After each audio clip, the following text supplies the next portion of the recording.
Welcome to Kiss Kiss Bang Bang, the big, butch, manly movie podcast that would do anything for £1,000,000. And I mean anything, or anyone. I am here to talk today about the recent Amazon Prime second season of 007, Road to a Million. I hate that name. I love reality competition TV shows. And when I first heard about this show back in 2023, I was excited. It seemed like here we had Amazon putting their newly acquired Bond license to an interesting use, sure, but something that was right up my alley. And I know Andrew's alley as well. And we were disappointed, to say the least, in season one. It was weird. The contestants never met each other, and it felt off. The contestants weren't very interesting. The challenges didn't feel very Bondy. And there was something about extras doing some of the challenges for the couples competing that seemed a little obvious. It was wild. I'm happy to say that there are some things in the second season that they have fixed. I really enjoyed this season, surprisingly. I thought that the challenges seemed much closer to the Bond universe. In fact, it felt like every episode was centered on something Bond themed. Like episode 1 starts off with half of the couples competing in a race to find Scaramanga's yacht, which great, sure. We get to see those incredible locations in the Philippines. There's a whole section set in Vienna, and there's a whole episode set in Mexico during the Day of the Dead festival, which the Bond producers team kind of created. I mean, that sounds really colonialist, but they honestly popularized this huge festival in Mexico City for the film Spectre. The film Spectre, really, of all the films to turn something into a cultural phenomenon. Anyways, I'm getting beyond my point. There were some really cool locations in this season, and I really enjoyed some of the challenges, particularly the Thunderball-esque Bahamas challenge, where the remaining teams had to dive into a shipwreck to find electronics, a laptop, and attach it to an air balloon that would propel it out of the water, and then they had to swim that laptop over to an island and answer a bunch of questions. Cool, really exciting. And, you know, those scenes in Thunderball that are underwater are slow moving, sure. And the scenes in this show underwater were slow moving, sure. But I have a nostalgia for it and I appreciate it. And it's really beautiful. I also kind of enjoyed some of the teams. There were a couple of bruvs, and there were a couple of sisters, and there were a couple of sisters. And there was this cool dad and son pair. Cool. I wouldn't say cool, but the dad had an eye patch, so he was instantly hot and giving Largo vibes. The bruv pair, I know that Andrew would be laughing at me right now, but Naughty is a hottie, and I would let him do naughty things to me. Hold for laughter. I know, I'm too good. I thought that his and Ricky's story was interesting and outside of the norm for two straight men. Sure, there was a lot of bruv going on, but they also didn't hesitate to tell each other how much they loved each other in every single challenge. And their backstory was sweet. Ricky had cancer when he was a kid, and Naughty shaved his head when Ricky came back to class the next day after getting his first chemo treatment. So adorable, so sad. They also were born on the same day, in the same hospital, went to all the same schools, and have remained best friends ever since. I mean, come on, that's romantic. Also, look, the world has had some incredible villains in its history. Genghis Khan, Mussolini, Idi Amin, and Alex from season 2 of 007 Road to a Million. When I say that this gay man is pure evil, it was a fascinating watch how someone could be so sure of themselves and yet so inept, such misplaced confidence. Oh my God. It was hard to watch, and he rightfully pissed off the other contestants multiple times. I think the highlight was in the Day of the Dead Mexico episode, where the teams have to break their pairs apart and then work with their opposite. And Alex and Mr. Largo, Daddy Dylan, have to work together to give clues to their partners who are out roaming in the festival trying to find for a hidden key. And Alex starts telling these long-winded stories. Okay, you have to look for the blue roof, and it's down the alley. And I think the writing on the alley wall says so and so. And thank God I learned Spanish, and I think I'm the only Spanish-speaking person on this team. And boy, is that going to come in handy. It never came in handy, not once. It was really wild to see someone so sure of themselves and have no self-awareness about themselves whatsoever on TV. And you know that he's going to be sitting at home watching every episode and enjoying himself.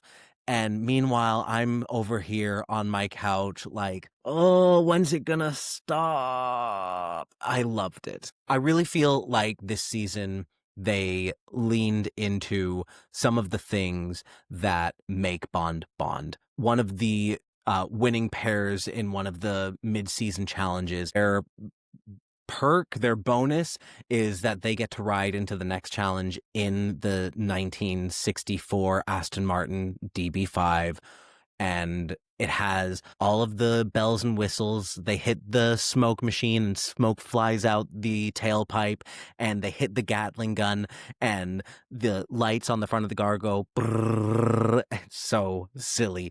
But do I want that? Absolutely. I need to have that car. I want that car. I will get that car when I win my £1,000,000, because I will be on this show, damn it. I feel like a super fan like myself can drag my friend Andrew with me, and we can compete in these death-defying challenges and lose so badly. We will be embarrassed forever. We will never, ever be able to show our faces in public ever again.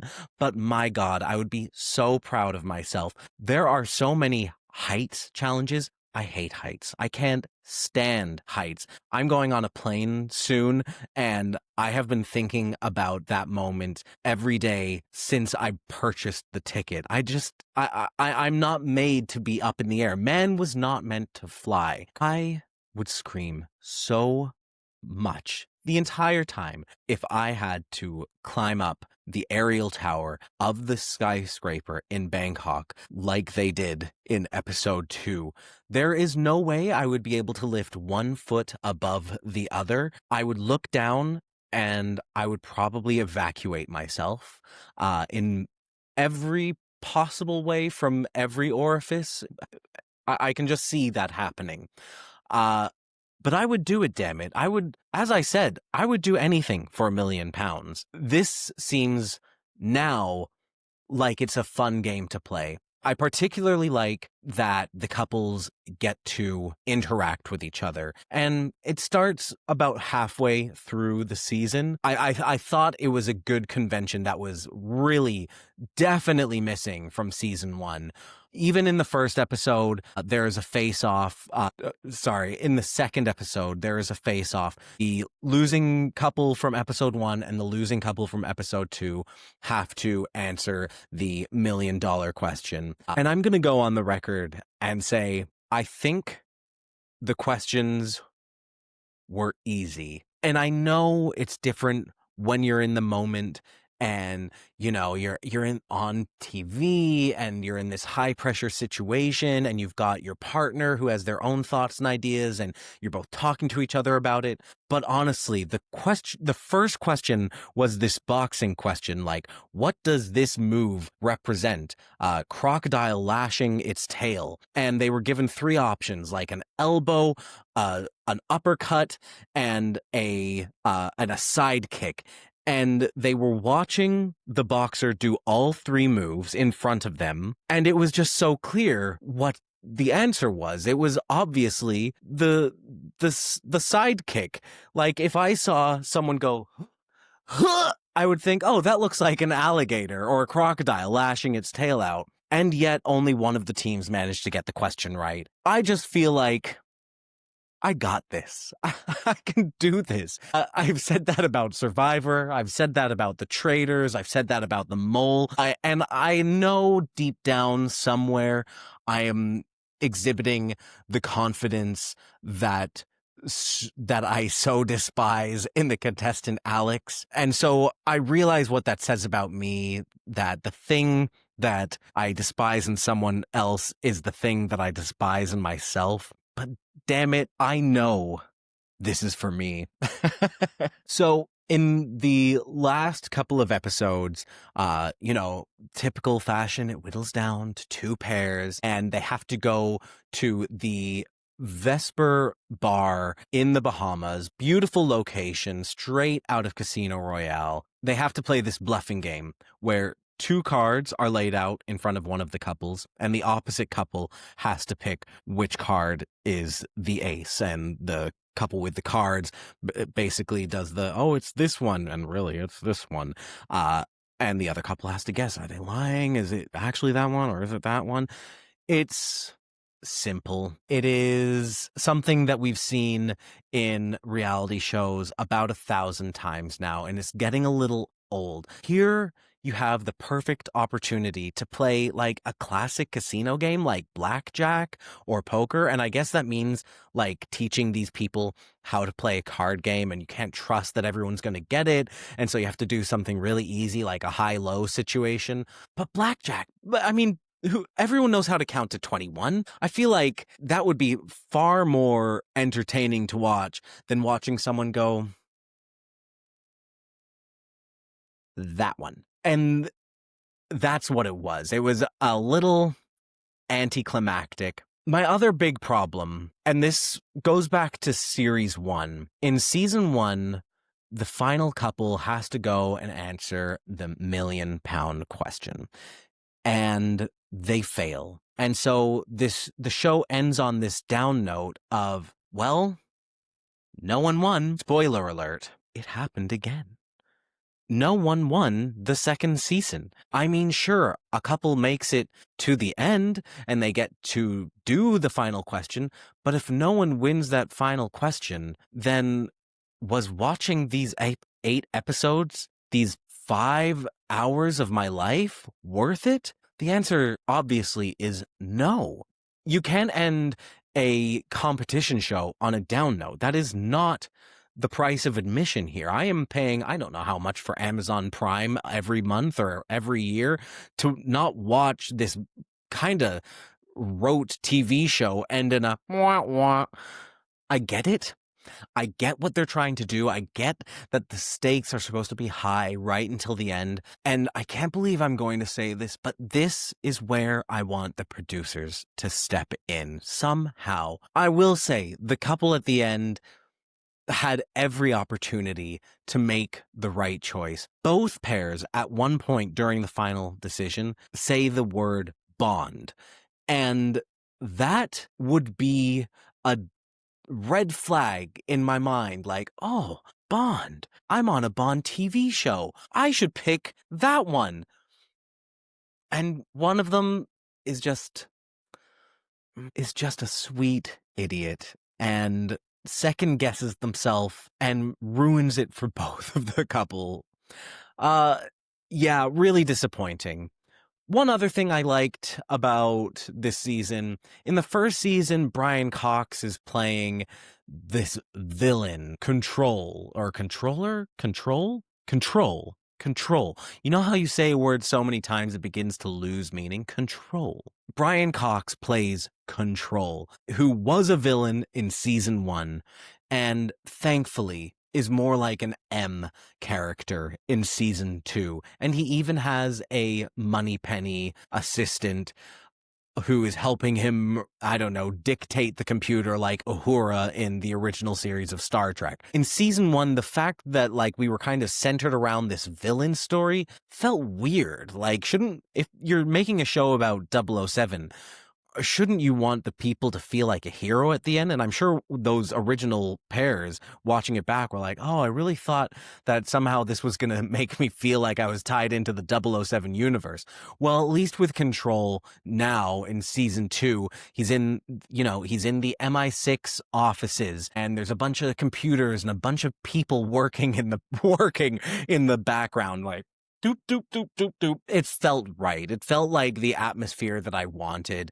I don't know. I'm more satisfied with season 2 than I thought I would be. I really thought it was going to be hard to get through this season, but I actually whizzed through 7 episodes in one day. Oh my God, I've really got to get my life together. What am I doing? It was enjoyable. Andrew, I don't know if you're watching this, but don't bother. You're going to hate it. You're really, really going to hate Alex so much that it's going to take you out of the experience.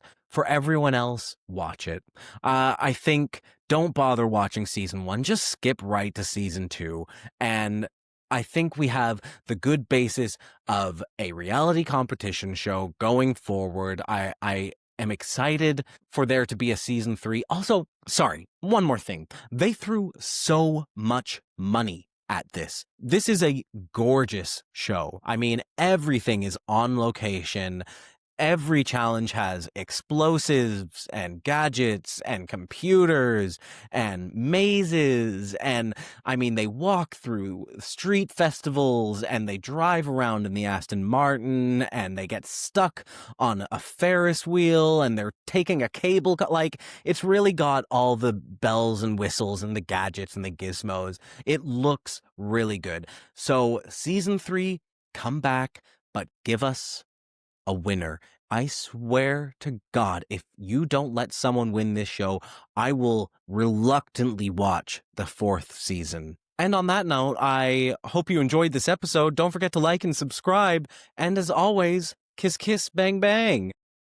If you enjoyed this video, please click the like button and subscribe to this channel. You can follow Kiss Kiss Bang Bang on Instagram, TikTok, Blue Sky, and Letterboxd at KKBBpod, or email us at kisskissbangbangpod@gmail.com. Kiss Kiss Bang Bang is recorded in Toronto on the traditional territory of many nations, including the Mississaugas of the Credit, the Anishinaabe, the Chippewa, the Haudenosaunee, and the Wendat peoples.